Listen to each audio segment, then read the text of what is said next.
এলাকার মুসলমানরা যারা আমার আলোচনাটা শুনতেছেন, আপনারা অনেক সময় ওলামায়ে কেরামকে দাওয়াত দিয়ে খাওয়ান, ভালো কথা। একজন আলেমকে দাওয়াত দেওয়ার পর অনেক আইটেম করেন, অথবা আপনার কোটিপতি আত্মীয়কে দাওয়াত দিয়ে অনেক আইটেম করেন আপনারা, এটা কিন্তু সত্যি কথা।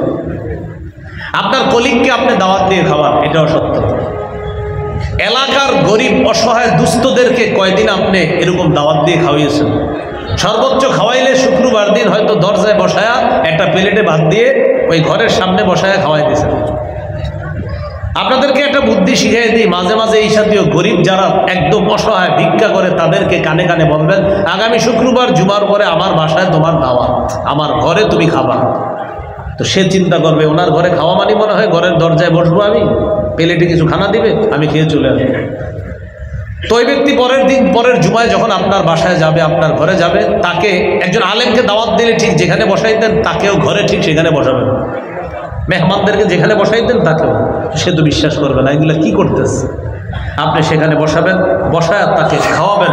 হাদিসে আসছে এই জাতীয় মানুষগুলাকে হঠাৎ খুশি করে দিলে ওই ব্যক্তির জন্য জান্নাত ওয়াজিব হয়ে যায়। সে কিরকম খুশি হবে, হঠাৎ আমার এইখানে বসাইছে। তো এরা হলো ক্ষুধার্ত, এদেরকে মেহমানদারির ব্যবস্থা করেন। আমি বলছি ক্ষুধার্তদেরকে আপনি একদিন বাসায় দাওয়াত দিয়ে খাওয়ান। সহিহ বুখারীর বর্ণনা 12 নম্বর হাদিস, আন্না রাজুলান সাআলা নবী সাল্লাল্লাহু আলাইহি ওয়াসাল্লাম আইয়ুল ইসলামি খায়রুন ইয়া রাসূলুল্লাহ।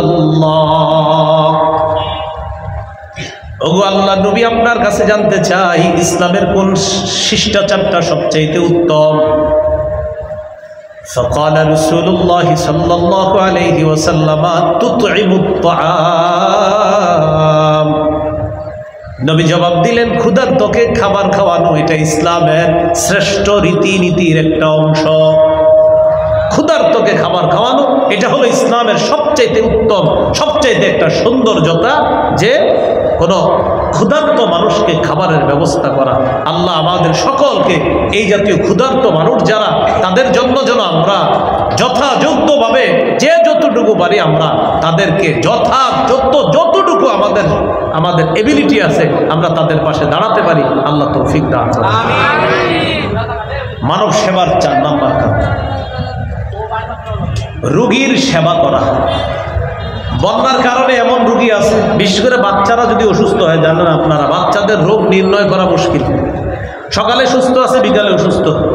তো বাচ্চাদের অসুস্থতা কিন্তু এমন না যে আপনি একটা নাপা খেয়ে ফেলবেন ঠিক হয়ে গেল, এমন না। বড়রা আমরা হয়তো অসুস্থ হইলে কি বলি, আর একটা নাপা খান, বাস ইনশাল্লাহ কাজ হয়ে যাবে। তো বাচ্চাদের রোগ নির্ণয় করা আর ওই অনুযায়ী ওষুধ দেওয়া এটা মুশকিল।